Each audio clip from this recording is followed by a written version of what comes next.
नमस्ते मेरे प्यारे बच्चों, कैसे हैं आप लोग। स्वागत करता हूं मैं अपने YouTube चैनल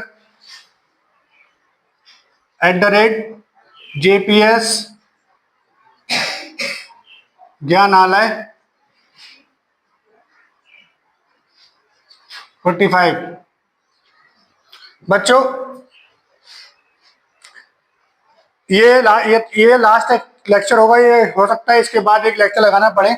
दूसरा, रासायनिक अभिक्रिया एवं समीकरण, लेक्चर नंबर ये 7 है। लेक्चर नंबर 7 है। कल आपने लेक्चर नंबर 6 पढ़ा था, जिसमें हमने क्या कराया था, हमने रिडॉक्स अभिक्रिया कराई थी, ऑक्सीकरण अभिक्रिया कराई थी, अपचयन अभिक्रिया कराई थी और अपचयन उपचयन अभिक्रिया कराई थी, और एक क्वेश्चन भी कराया था। आशा करता हूँ सबको अच्छे से समझ में आया होगा। तो आज हम कंटिन्यू करते हैं। आज का टॉपिक है हमारा संक्षारण विकृत गणिता के बारे में पढ़ेंगे और कुछ क्वेश्चंस करेंगे जो एग्जाम में आते हैं। संक्षारण पहले हम लिखेंगे, उसके बाद हम समझाएंगे आपको। पहले लिखते संक्षारण क्या होता है। जब, साथ में तुम भी लिखो बच्चों, हेडिंग डालो। जब धातुओं को वायुमंडल के संपर्क में रखा जाता है, जब धातुओं को वायुमंडल के संपर्क में रखा जाता है, साफ आ रहा है, रखा जाता है, तो वायुमंडल में उपस्थित, तो वायुमंडल में उपस्थित गैसों एवं नमी, गैसों और वायुमंडल में नमी भी होगी, गैस भी होगी, गैसों एवं नमी की उपस्थिति से धातु की उपस्थिति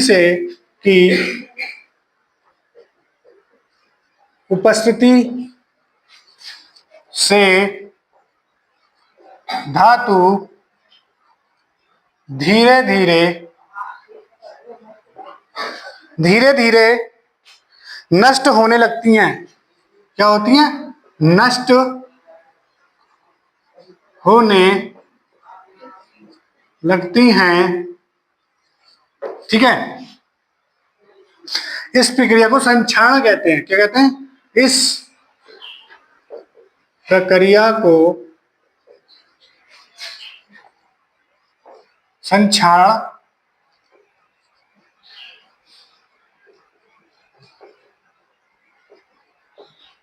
कहते हैं। देखिए क्या लिखा है हमने, जब धातु को वायुमंडल के संपर्क में रखा जाता है, जब धातु को किसमें रखा जाता है, वायुमंडल के संपर्क में रखा जाता है, तो वायुमंडल में उपस्थित गैसों, वायुमंडल में गैस भी होगी और नमी भी होगी, वायुमंडल में तो सारी चीजें होंगी, की उपस्थिति में धातु धीरे धीरे नष्ट होने लगती है। इस प्रक्रिया को हम क्या कहते हैं? संक्षारण कहते हैं। देखिए संक्षारण कहते हैं, हम क्या पढ़ रहे हैं?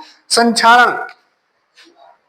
समझते हैं इसको, संक्षारण। अब एक शब्द लिखा है नष्ट होने लगती है, किसके संपर्क में आके? गैसों और नमी के। इसका मतलब है किसी धातु, समझो देखो, किसी धातु या पदार्थ का, कोई पदार्थ हो का नष्ट होना, क्या? नष्ट होना मतलब गैसों, वायुमंडल में संपर्क में गैस और नमी के संपर्क में आ गई, वो धातु धीरे धीरे संक्षारण होने लगी, क्षय होने लगी। क्षय मतलब धीरे धीरे नष्ट होने लगी। अब धातु का संचारण होता क्यों है? धातु का संचारण होता क्यों है? क्योंकि जैसे अब वायुमंडल में क्या है उपस्थित है? ऑक्सीजन है। तो जैसे धातु उसके संपर्क में आती है, वायुमंडल संपर्क में आती है, तो उसका क्या होता है? ऑक्सीकरण होने लगता है। क्या होने लगता है? ऑक्सीकरण। क्या होने लगता है? ऑक्सीकरण। किसका? धातु का। धातु का मैंने आपको पढ़ाया था। जैसे समझते हैं, जैसे लोहे पर जंग लगना,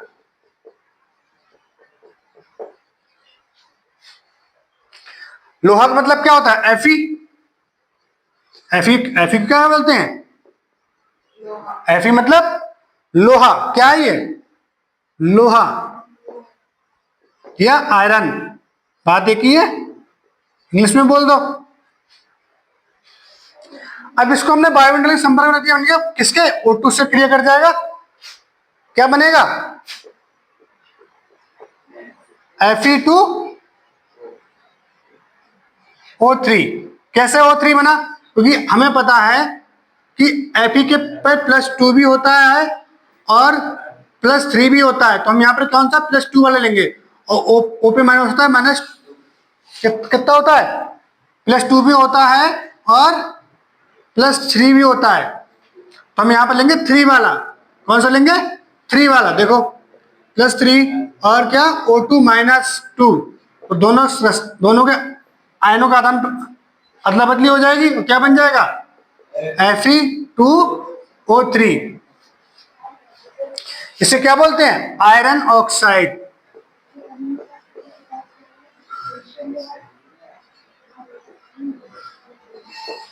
क्या समझे? लोहा लिया, ध्यान से समझो, लोहा लिया, उधर मत देखो पीयूष। लोहा लिया, जैसे हमने वायु के संपर्क में आया, ऑक्सीजन से क्या आयरन ऑक्साइड बना लिया, ये ऑक्सीजन है। इसका मतलब ये हो गया,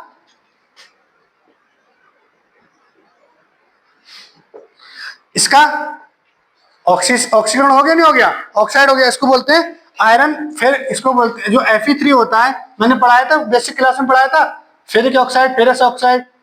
फेरिक किसे कहते हैं, फेरस किसे कहते हैं? देखो पुरानी क्लास में देखना, इसको बोलते हैं फेरिक ऑक्साइड।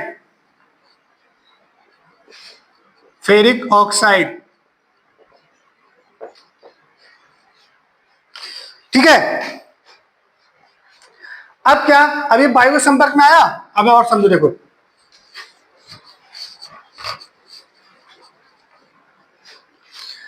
जो Fe2O3 हमारा बना, O3 आयरन ऑक्साइड, ये किसके संपर्क में आएगा? पानी के। किसके संपर्क में आएगा? पानी के। तो क्या होगा यहाँ पर? हम मान लिया पानी कितने अणु ले सकते? यहाँ पर मान लिया X ले लिया, X का मतलब 1 2 3 4, कितने भी अणु हो सकते हैं भाई? ऑक्सीजन के संपर्क में आएगा और पानी के संपर्क में भी आएगा, आएगा नहीं आएगा? भाई बाहर नमी होगी, उसकी बूंदें गिरती हैं, बहुत सारी बातें होती हैं, वायुमंडल में तो नमी भी होती है, कैसे भी होती है। समझ रहा है मेरी बात को? तो क्या बन जाएगा? Fe2O3.XH2O। इसे बोलते हैं रस्ट।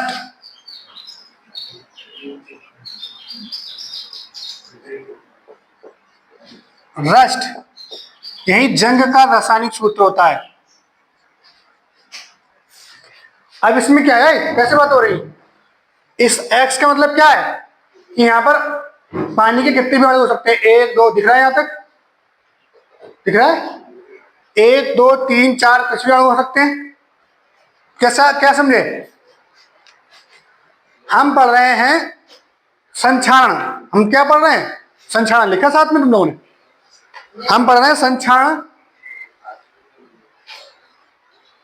संक्षारण का मतलब होता है किसी धातु या पदार्थ का नष्ट होना। पदार्थ नष्ट कब होना शुरू होगा? जब उसका ऑक्सीकरण होना स्टार्ट हो जाएगा। क्या होगा? किसी धातु का, किसी पदार्थ का या किसी लोहे का क्या होगा? ऑक्सीकरण स्टार्ट हो जाएगा। सपोज हमने जैसे लोहे पर जंग लगना, पहले हमने उदाहरण ले लिया, नंबर 1 उदाहरण लिख दिया हमने, लोहे पर जंग लेना। क्या ले लिया? लोहे पर जंग लगना। तो लोहे ऑक्सीजन संपर्क में आएगा, आयरन ऑक्साइड बन गया। अब ऑक्सीजन के संपर्क में आएगा तो इसमें भाई पानी के संपर्क में आएगा, तो क्या है? Fe2O3 किसके संपर्क में है? पानी के संपर्क में आएगा, क्या? Fe2O3.XH2O। ये रिएक्शन जो लिखा है ये वो समझाने के लिए लिखा है ये, ठीक है। जैसे तो डेफिनेशन, ये डेफिनेशन लिखनी है और इसके कौन कौन से उदाहरण है वो लिख दिए। और ये लिखा होगे तो अच्छी बात है और अच्छे नंबर दे देगा एग्जामिनर। अगर याद होती तो लिखा हो, वरना कोई बात नहीं। ये क्या लिया था हमने? जल। और ये क्या लिया था? Iron oxide. इसे क्या बोलते हैं? Ferric oxide. ठीक है, तो इसे हम क्या कहते हैं? धातु का संक्षारण या जंग लगना। जंग लगना भी कहलाती है।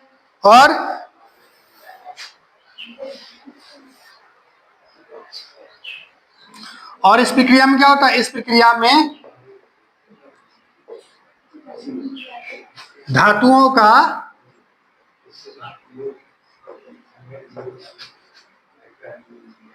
ऑक्सीकरण होता है। जंग, किसी ने जंग तो देखा है? जंग लगी हुई देखा है? लोहे पे जंग देखा है? कैसे होती? भूरी भूरी। कोई जंग देखी हो? कोई लोहा देखो, बात सुन लो। कोई होता है कि जंग लगती है, उस पर बहुत भूरी भूरी सूखी सूखी सी होगी, किसी पे भूरी भूरी और थोड़ी गीली गीली सी होती है, देखा है? तो इसका मतलब क्या है? जो गीली अधिक होगी उस पर पानी की मात्रा अधिक होगी, और जो गीली कम होगी उस पर पानी की मात्रा कम होगी। समझ रहे हैं मेरी बात को? और उदाहरण लिखो, जैसे चांदी देखा है? चांदी घर में मम्मी बहनें आपके चांदी की पायल पहनती होंगी, तो चांदी काली पड़ जाती नहीं पड़ जाती है? चांदी यानी कि सिल्वर। सिल्वर धातु का काला पड़ना, का काला हो जाना। और उदाहरण देखो तीसरा,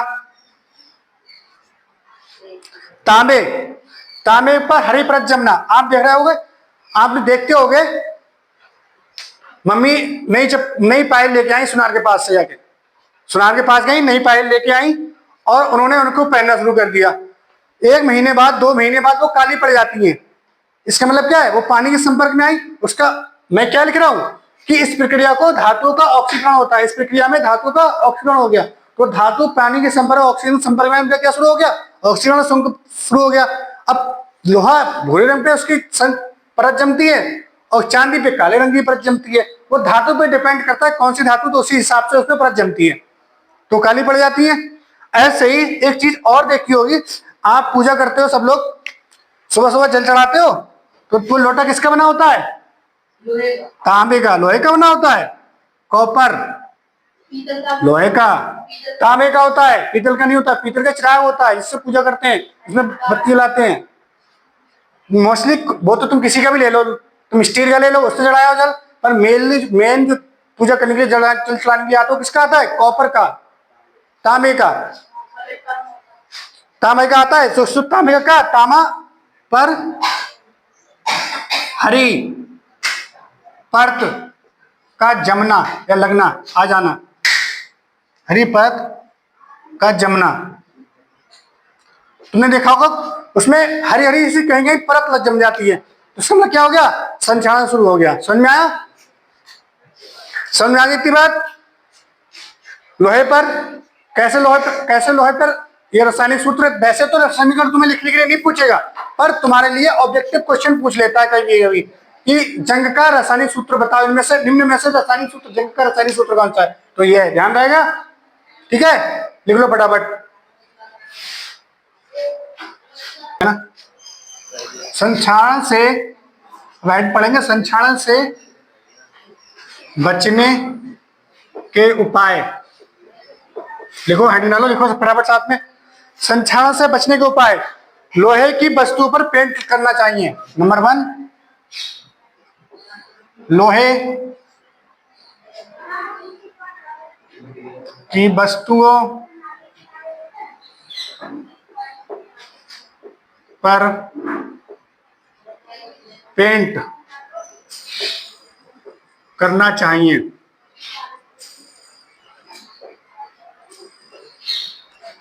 नंबर 2, धातु की समय समय पर सफाई करनी चाहिए या धातुओं पर तेल लगा कर रखना चाहिए। धातुओं पर धातुओं की समय समय पर तेल व सफाई करनी चाहिए।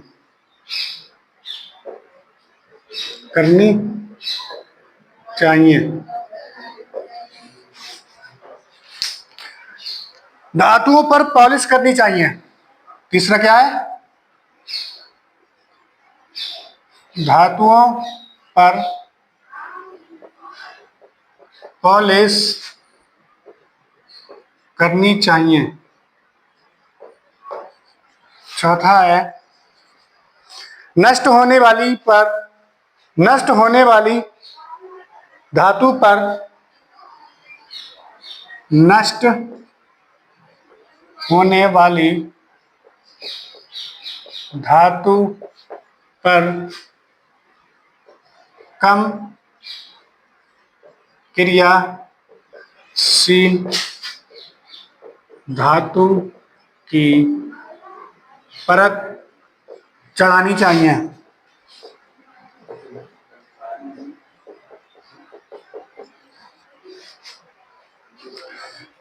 यह प्रक्रिया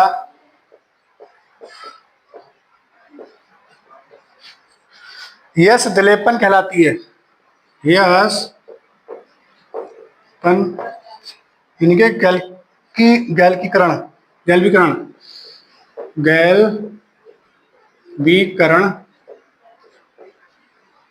कहलाती है।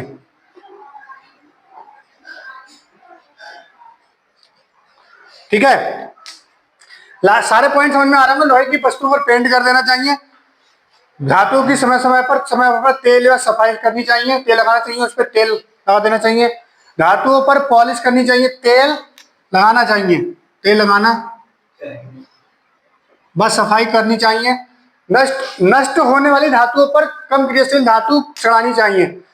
इसका मतलब क्या है? जैसे कुछ धातु, जैसे लोहा है, अब हम जैसे बाथरूम है, टॉयलेट है, उसकी किवाड़ हम किससे लोहे की बना दे तो बहुत जल्दी गल जाती है। या हम जो छत पे बमटी बनी होती है, जो बारिश होती है, सारा बारिश का पानी उस पर आता है तो बहुत जल्दी गल जाती है। तो हम क्या करते हैं, उस पर दूसरी जो कम क्रियाशील, जो जिसका ऑक्सीजन नहीं होता है पर कम मात्रा में होता है, तो हम उसकी परत चढ़ा देते हैं। जैसे स्टील की परत हो गई, समझ रहे हो, जैसे स्टील की परत हो गई या अभ्रक की परत हो गई, जो क्रियाशील धातु नहीं है। ठीक है, लिख लो। इस क्रिया को किसी धातु पर दूसरे धातु की परत चढ़ाने को कहते हैं इस दलेपन यानी कि गैल्वीकरण कहते हैं। ये विधि कहलाती है, लिख लेना। ठीक है, लिख लो फटाफट। अब हम पढ़ेंगे विकृत कर्णता क्या होता है। देखो, पहले लिखेंगे इसके बारे में। वसा तथा तेल से बने खाद्य पदार्थों में वसा तथा तेल से बने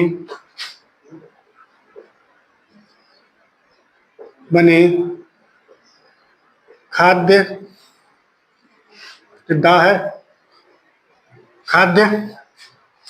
पदार्थों में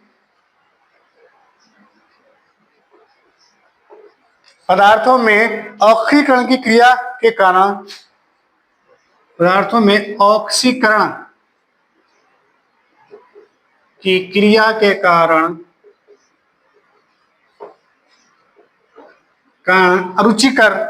अरुचिकर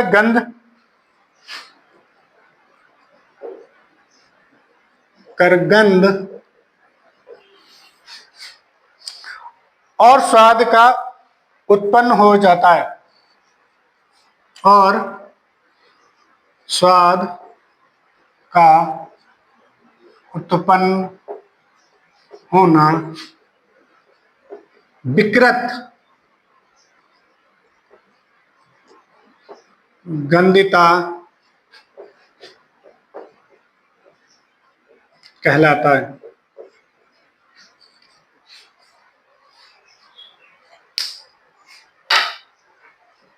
देखिए क्या लिखा है, वसा तथा तेल से बने खाद्य पदार्थ जैसे हम लोग पनीर की सब्जी खाते हैं। आज तो मम्मी ने मटर पनीर खाया, अब तो बड़ा चाव के खाऊंगा, शाम को भी खाऊंगा।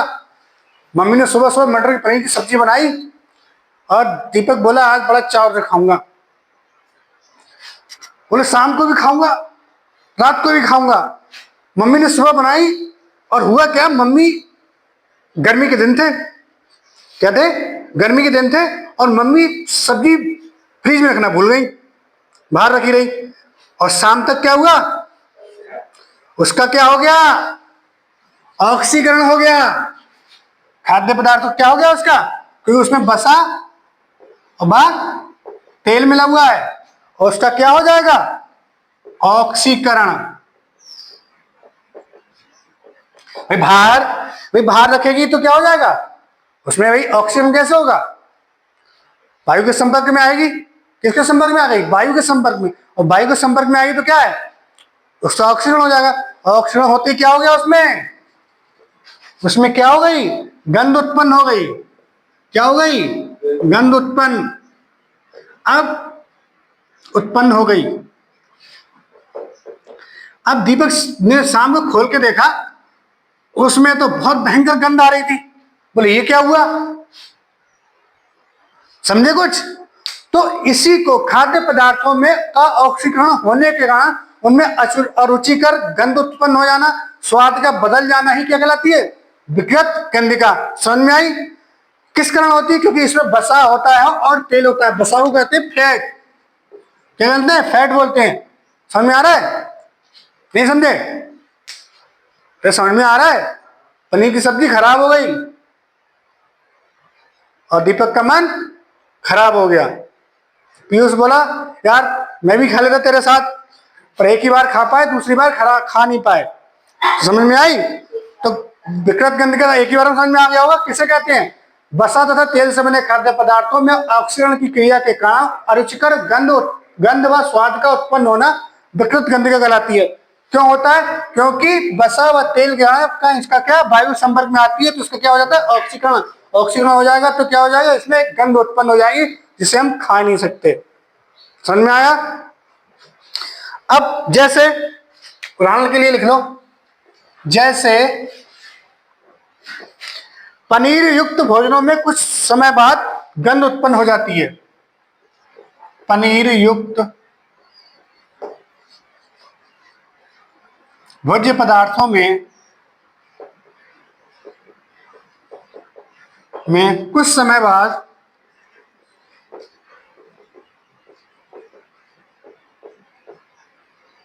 गंध उत्पन्न हो जाती है। उत्पन्न होना, ठीक है। दूसरा लिखेंगे, चिप्स के पैकेट को खुला रहने पर, चिप्स खाते हो बहुत चाव से, चिप्स का पैकेट खुला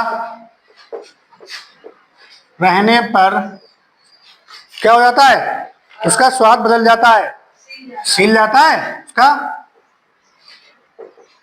स्वाद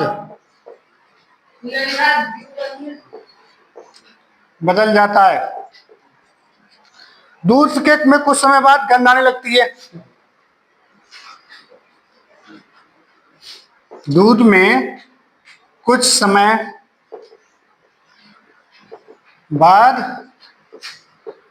गंध आने लगती है। और खाद्य पदार्थों में गंध उत्पन्न होना होता है। खाद्य पदार्थों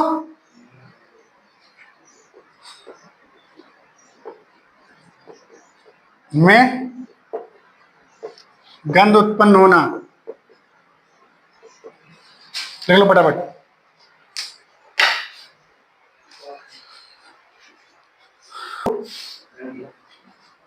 रोकने के उपाय क्या होते हैं, देखो लिखो। खाद्य पदार्थों को प्रशीतक, खाद्य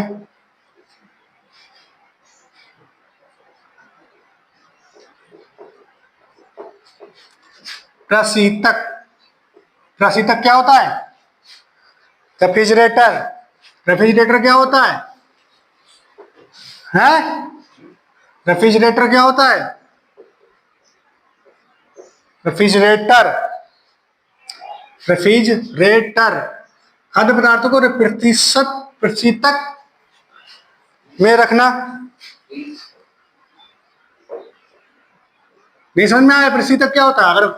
अगर दीपक की मम्मी मटर पनीर की सब्जी को प्रतिशतक में रख देती तो शाम को भी खा लेता। ठीक है। फ्रीज, खाद्य पदार्थों को बाई रोटी बर्तन में रखना।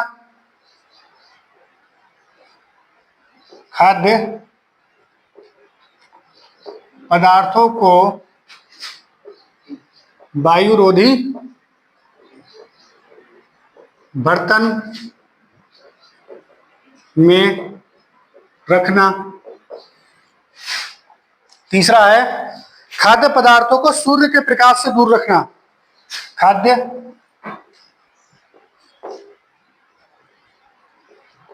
पदार्थों को सूर्य के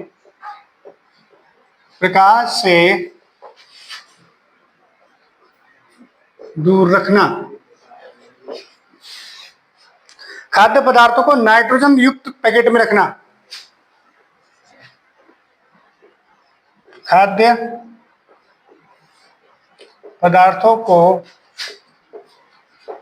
नाइट्रोजन युक्त पैकेट में रखना। सब समझ में आ रहा होगा, पर लास्ट वाला पॉइंट समझ में नहीं आ रहा होगा।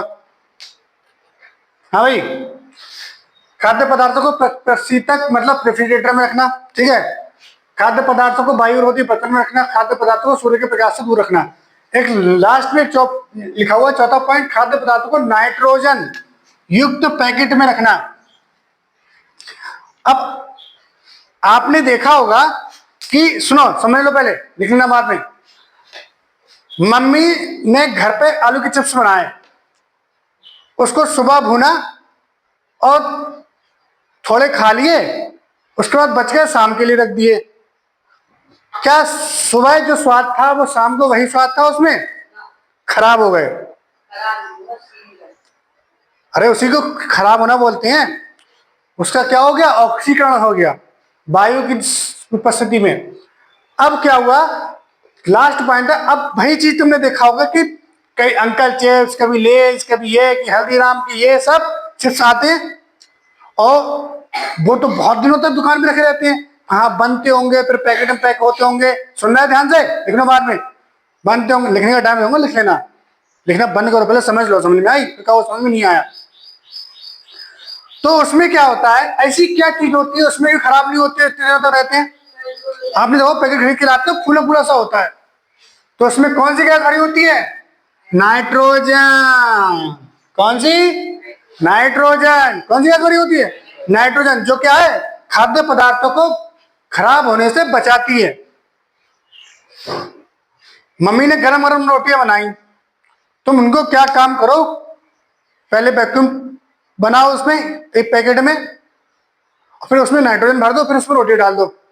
1 महीने बाद रोटियां खाना, वैसे की साफ कैसी निकलेंगी, खराब नहीं होंगी। समझ में आ गया? लिख लो। दीपक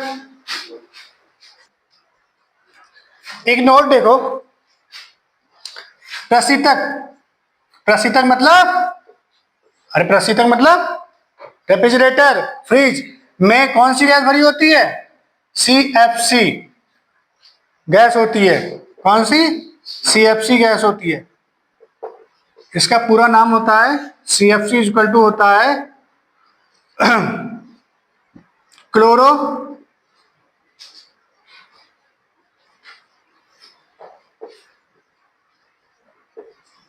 क्लोरोफ्लोरो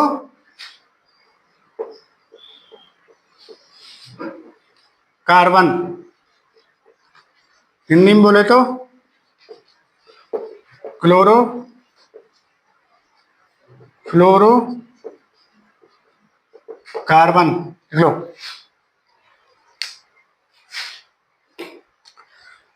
अब ये चैप्टर का सारा सिलेबस हो गया पूरा।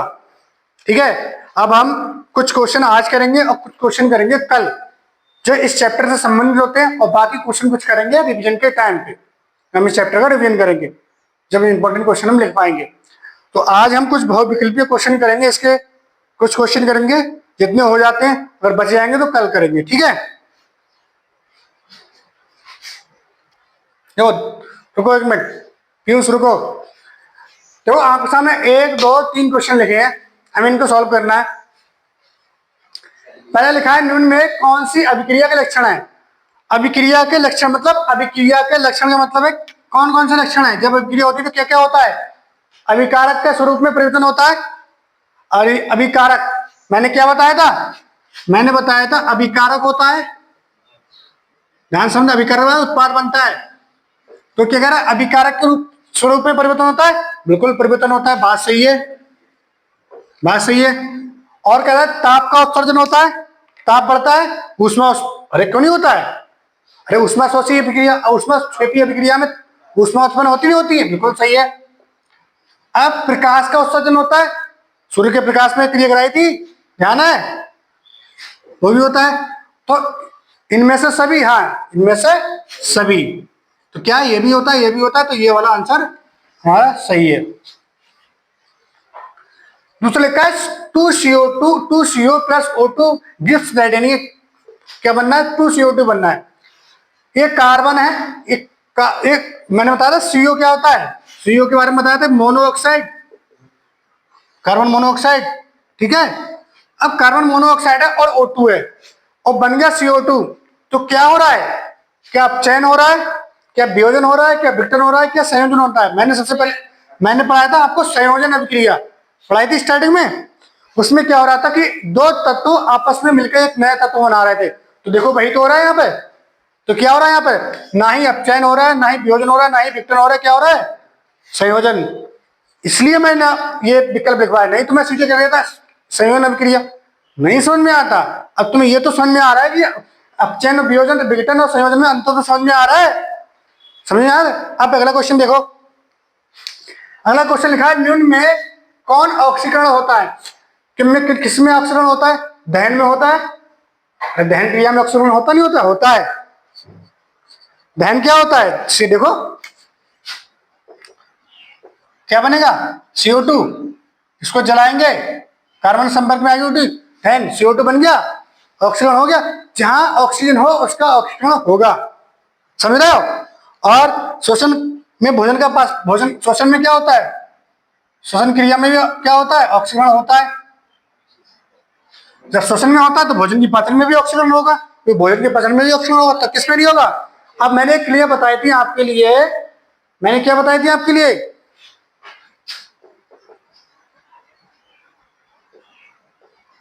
जरूरी नहीं यहाँ पर बैलेंस नहीं कर रहा हूं, इसका क्या है, O2 यहाँ पर 2 लगा लो, यहाँ पर बैलेंस हो जाएगी।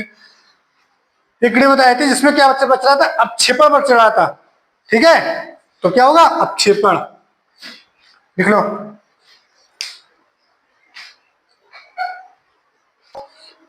देखिए 3 क्वेश्चन लिखे आपके सामने। प्राकृतिक गैस का पहला क्वेश्चन है, प्राकृतिक गैस,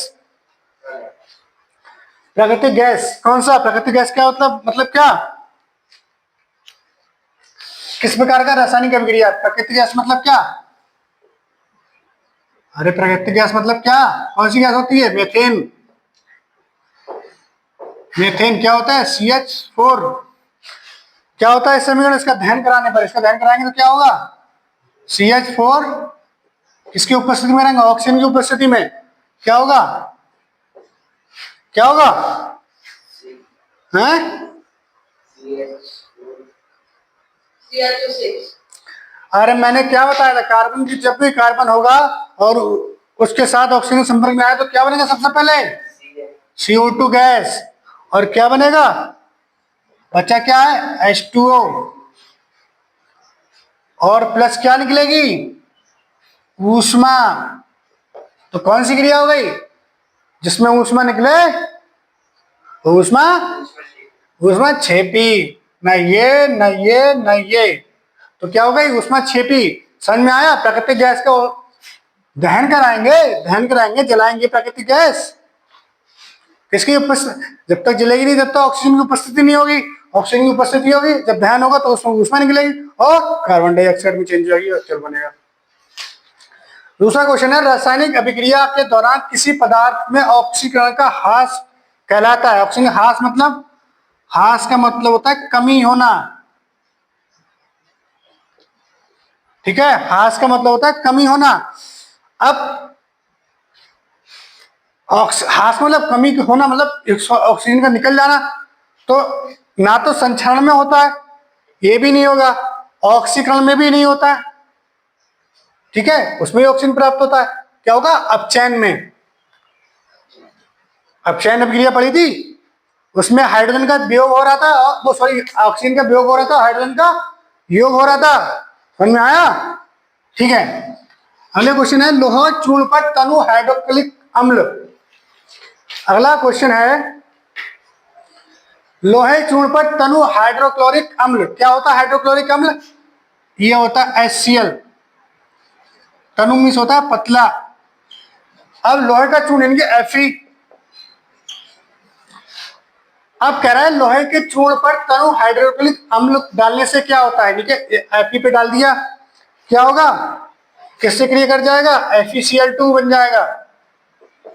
FeCl2 कैसे बनेगा?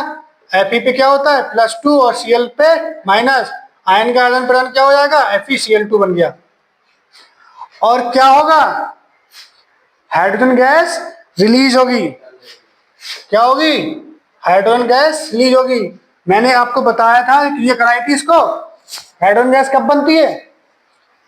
जब एक मैंने H2SO4 वाली क्रिया कराई थी, उसमें हाइड्रोजन गैस बनी थी, बनी थी। तो कौन सा होगा? हमें क्या बनना है? आयरन क्लोराइड, इसको बोलते हैं आयरन क्लोराइड। कौन सा ऑप्शन सही है? और कौन सी गैस बन रही है? हाइड्रोजन गैस बन रही है। तो कौन सी क्रिया सही है? ये वाला, ए वाला। कौन सा सही है? ए वाला। समझ में आया?